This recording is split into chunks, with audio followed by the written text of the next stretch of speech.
এই সরকারের পতন হলে সরকার দেশ ছেড়ে চলে যায়, প্রশাসন দেশ ছেড়ে চলে যায়।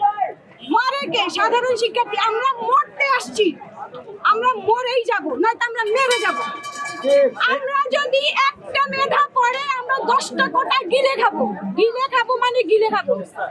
পদ খালি থাকে, তারা 3টাই কোটা নাই, 6টা মেধাকে তারা লাথি দিয়ে ফেলে দেয়।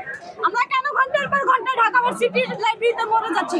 আমাদের সংসার নাই, আমাদের সন্তান নাই, আমাদের বাবা মা নাই। আমরা ঈদের 2 দিন আগে বাড়ি গিয়ে ঈদের পরের দিন বাসা থেকে চলে আসি। কেন? আমাদেরকে কেন এত ফোর্স করতে হইতেছে? ছাত্রলীগের সাথে আমি ব্যক্তিগতভাবে কোনো ধরনের কোনো কিছুতে জড়াতে চাই না, কারণ তারাও এমন অনেক ছাত্রলীগের মেয়েরা আছে আমার হলে, যাদের ফ্যামিলি জানে না তারা ছাত্রলীগ করে। তারা শুধু জানে ছাত্রলীগ তাদেরকে একটা সিট দিচ্ছে, তারা সেটাতে থাকছে।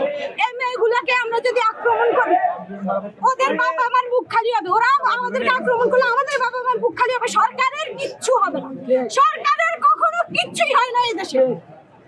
এই সরকার পতন হলে সরকার দেশ ছেড়ে চলে যাবে। এই সরকারের পতন হলে সরকার দেশ ছেড়ে চলে যায়, প্রশাসন দেশ ছেড়ে চলে যায়। মরে কে? সাধারণ শিক্ষার্থী। আমরা মরতে আসছি, আমরা মরেই যাব, নয়তো আমরা মেরে যাব।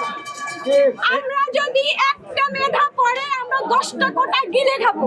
গিলে খাবো মানে গিলে খাবো। আর ফিসাবিলিল্লাহ, আল্লাহর ধরা এত সুন্দর, ছাত্রলীগরা যেভাবে ধরছে না, আমরা তো ছিল মুসিলা।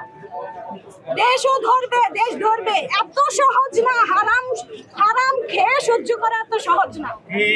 আমরা কেন মেধা থাকা সত্ত্বেও ঢাকা ইউনিভার্সিটির একটা ছেলে মেয়ে ফার্স্ট ক্লাস ফার্স্টে সে হয় বিদেশ চলে যায়। আমার ভাই সে প্রাইমারিতে চাকরি করতেছে, তার শুধুমাত্র ব্যাকগ্রাউন্ডে ছাত্রলীগ ছিল না দেখে সে হচ্ছে গিয়ে ঢাকা ইউনিভার্সিটির স্টুডেন্ট, সে এখানে হচ্ছে গিয়ে চাকরি পায় নাই। কেন?